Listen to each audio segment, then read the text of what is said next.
मिस्र के राष्ट्रपति के तौर पर अब्दुल फतेह अल सीसी को तीसरी बार अब सेवा करने का मौका मिल रहा है। उन्होंने तीसरी बार चुनाव जीता है और उनके चुनाव जीतने पर प्रधानमंत्री नरेंद्र मोदी ने मिस्र के राष्ट्रपति अब्दुल फतेह अल सीसी को बधाई दी है। पीएम मोदी ने अपने आधिकारिक एक्स हैंडल से पोस्ट करते हुए लिखा, राष्ट्रपति चुनाव में जीत पर महामहिम अब्दुल फतेह अल सीसी को हार्दिक बधाई। भारत मिस्र रणनीतिक साझेदारी को और गहरा करने के लिए और आपके साथ काम करने को उत्सुक हूँ। आपको बता दें कि भारत और मिस्र के रिश्ते बेहद अच्छे हैं।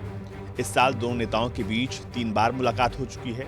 गणतंत्र दिवस पर अब्दुल फतेह अल सीसी मुख्य अतिथि के तौर पर शामिल हुए थे। वो सितंबर में भारत में आयोजित हुए G20 शिखर सम्मेलन में शामिल होने आए थे। वहीं इसी साल जून में पीएम मोदी ने मिस्र की 2 दिवसीय यात्रा की थी। जब दोनों नेताओं की मुलाकात हुई, मिस्र ने पीएम मोदी को अपने देश के सर्वोच्च सम्मान ऑर्डर ऑफ द नाइल से सम्मानित किया था। दोनों देशों के बीच कई अहम समझौते और ज्ञापनों पर इस दौरान हस्ताक्षर हुआ था। आपको बता दें कि भारत के लिए जीत इसलिए भी इम्पोर्टेंट है क्योंकि भारत और मिस्र के जो संबंध है बेहद खास है। कहा जाता है कि सम्राट अशोक के समय से भारत और मिस्र के संबंध हैं। वहीं दोनों देशों के बीच 18 अगस्त 1947 को राजनयिक संबंधों की स्थापना हुई थी। 2022-23 में भारत मिस्र के साथ 6061 मिलियन अमेरिकी डॉलर का व्यापार किया है और 2022-23 में भारत 6ठे नंबर पर मिस्र का सबसे बड़ा व्यापारिक भागीदार है। वहीं मिस्र भारत का 38वां सबसे बड़ा व्यापारिक भागीदार है।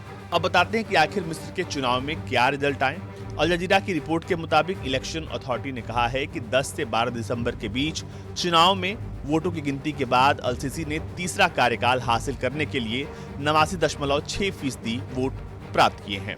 39 मिलियन यानी 3 करोड़ 90 लाख से ज्यादा लोगों ने पूर्व सेना प्रमुख अल सीसी के लिए मतदान किया, जिन्होंने 1 दशक तक सबसे ज्यादा आबादी वाले इस अरब देश पर शासन किया है। मतदान जिसके परिणाम पर थोड़ा संदेह था, यह तब हुआ जब मिस्र कई संकटों से जूझ रहा था, जिसमें पड़ोसी गाजा में इजराइल हमास के बीच युद्ध चल रहा है और देश को अब तक का सबसे खराब आर्थिक संकट का सामना कर रहा है। अरब न्यूज की रिपोर्ट कहती है कि राष्ट्रीय चुनाव प्राधिकरण के प्रमुख न्यायाधीश हेजम बादवी ने कहा है कि राष्ट्रपति अल सीसी को मिलियन यानी 39 मिलियन से ज्यादा वैध वोट मिले हैं। उन्होंने कहा कि 67.3 मिलियन से ज्यादा पंजीकृत मतदाताओं में से 66.8% मतदान हुआ है और ये सबसे ज्यादा वोट जो हैं वहां के राष्ट्रपति अब्दुल फतेह अल सीसी को मिले हैं। इसके बाद तमाम जो उम्मीदवार हैं उनको धीरे धीरे वोट मिले हैं, लेकिन सबसे ज्यादा वहां के राष्ट्रपति को वोट मिला है। अब बात करते हैं मिस्र की राजनीति में सीसी की पकड़ की। तो सीसी को मिस्र में एक प्रभावशाली नेता के रूप में देखा जाता है, जिन्होंने देश में राजनीतिक स्थिरता पैदा की है।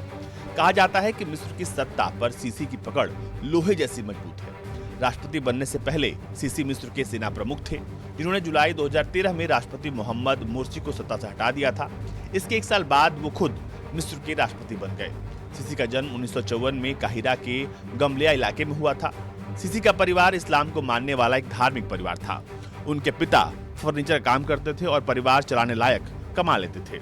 सीसी पढ़ने में बेहद अच्छे थे और बचपन से ही उनका झुकाव सेना की तरफ था। 1977 में सीसी ने मिस्र की सैन्य अकादमी में स्नातक की पढ़ाई पूरी की और इसके बाद पैदल सेना में भर्ती हो गए। इस दौरान उन्होंने एक मशीनरीकृत डिवीजन की कमान संभाली।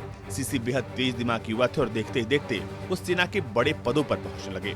वो सऊदी अरब में राजनयिक सैन्य चीफ ऑफ स्टाफ नियुक्त किए गए और फिर मिस्र के उत्तरी मिलिट्री जोन के कमांडर के रूप में उन्होंने अपनी सेवाएं दी। उनके बेहतर काम को देखते हुए जल्द ही उन्हें मिस्र की मिलिट्री इंटेलिजेंस का प्रमुख बना दिया गया। सेना में आगे बढ़ने के दौरान भी उन्होंने पढ़ाई जारी रखी। ब्रिटेन के स्टाफ कॉलेज में उन्होंने पढ़ाई की और साल 2005 में पेंसिल्वेनिया के आर्मी कॉलेज से उन्होंने मास्टर्स की डिग्री हासिल की। बीबीसी की एक रिपोर्ट कहती है कि सीसी मिस्र के राजनीतिक पटल पर साल 2011 से उभरने शुरू हो गए थे, जब उन्होंने सेना में जनरल रहते हुए आर्म्ड फोर्सेस के सर्वोच्च परिषद का सदस्य नामित किया गया। उसी साल अरब स्प्रिंग्स का आंदोलन मिस्र में शुरू हुआ और फिर लोग तत्कालीन राष्ट्रपति होस्नी मुबारक के खिलाफ सड़कों पर उतर आए। मुबारक को इस्तीफा देना पड़ा और एससीएफ ने शासन करना शुरू कर दिया। सत्तारूढ़ सैन्य परिषद से पहले से ज्यादा अधिकार अपने हाथ में ले लिए। मिस्र में उस दौरान मुस्लिम ब्रदरहुड का काफी प्रभाव बढ़ गया था। ब्रदरहुड की राजनीतिक पकड़ भी काफी अच्छी थी। जनरल सीसी एक कट्टर मुसलमान माने जाते थे और इसी कारण सेना ने उन्हें मुस्लिम ब्रदरहुड से संपर्क रखने का जरिया बनाया। मुस्लिम ब्रदरहुड मिस्र में इस्लामिक आंदोलन को बढ़ावा देने वाला एक संगठन था, जिसे अब प्रतिबंधित कर दिया गया है। जून 2022 में मुस्लिम ब्रदरहुड के प्रमुख शख्सियत मोहम्मद मुर्सी मिस्र के राष्ट्रपति बने थे और जुलाई 2013 में राष्ट्रपति मोहम्मद मुर्सी को खुद मौजूदा राष्ट्रपति अल-सीसी ने सत्ता से हटा दिया था और इसके बाद वो खुद मिस्र के राष्ट्रपति बन गए और वो अब तीसरी बार मिस्र के राष्ट्रपति के तौर पर शपथ लेने जा रहे हैं। ब्यूरो रिपोर्ट, भारत तक।